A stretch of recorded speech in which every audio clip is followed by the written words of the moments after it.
بسم اللہ الرحمن الرحیم۔ اگر آپ کو ہماری یہ ویڈیو پسند آئے تو ہمارے چینل کو لائک اور شیئر پلیز ضرور کیجیے گا۔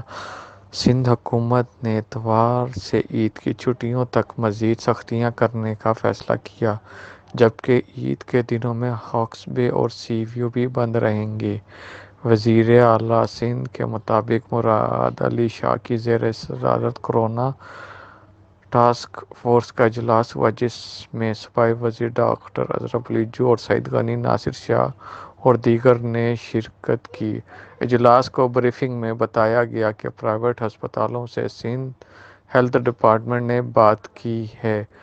آج سے پرائیویٹ ہسپتالوں کو کورونا ویکسینیشن دی جائے گی، جو مفت میں لگائیں گے۔ اجلاس میں فیصلہ کیا کہ کل سے اتوار تک ٹیک اوے مغرب تک ہوگی اور مغرب کے بعد صرف ریسٹورنٹ ہوم ڈلیوری کر سکیں گے، جبکہ گروسری کی دکانیں شام 6 بجے تک کھلی رہیں گی۔ فارمیسیز کو پابندی سے استثناء حاصل ہوگا اور ویکسینیشن سینٹر 24 گھنٹے کام کریں گے۔